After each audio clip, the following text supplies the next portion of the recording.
startups have had a great decade in India. The stability and the consistency in policy making and having a stable government is something of a novelty in the regions that we are competing against. The India story has been narrated so well abroad. There is so much appetite for investing into India. He is truly a startup prime minister.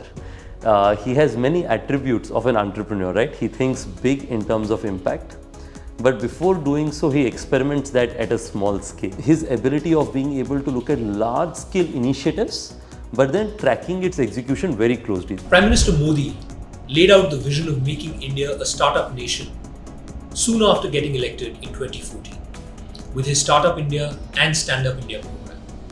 And this has helped India's startup ecosystem become the third largest in the world over the last 8 years. I have been fortunate to be a part of the National Startup Advisory Council in the last couple of years.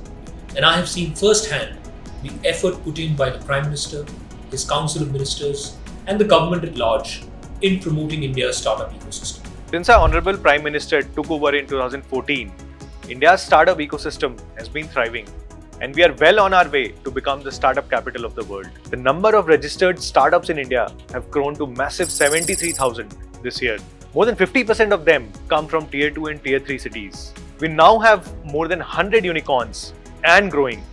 All of this was never possible without PM's vision. Since the Prime Minister took charge and brought spotlight on Startup India, is something that is very, very monumental and something that is a key instrument in putting India on the startup map of the world today. I think just this what sounds like a small thing, that a slogan called Startup India, actually catalyzed the entire ecosystem. But once the Prime Minister takes leadership or provides leadership for something like this, the entire government machinery and the entire ecosystem feels galvanized, feels energized, feels inspired. And that's what I think is the biggest contribution to this ecosystem. Prime Minister Modi has not just played a role of supporting the ecosystem, he's actually played a leadership role in driving this ecosystem forward. Specifically in our government, there were a lot of rules, a lot of regulations.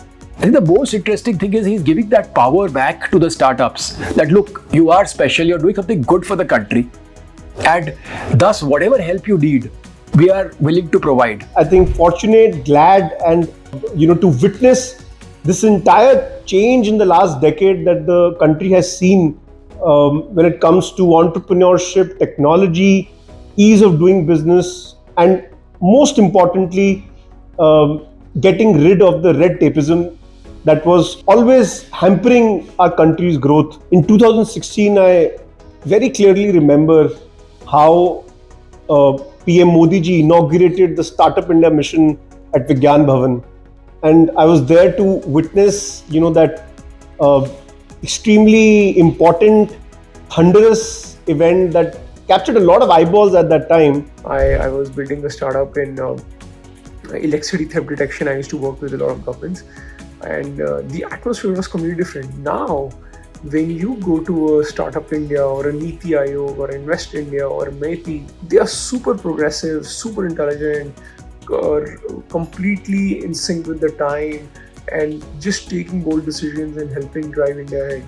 So I think just surrounding yourself with amazing people is another quality which PM Modi showcases very, very clearly.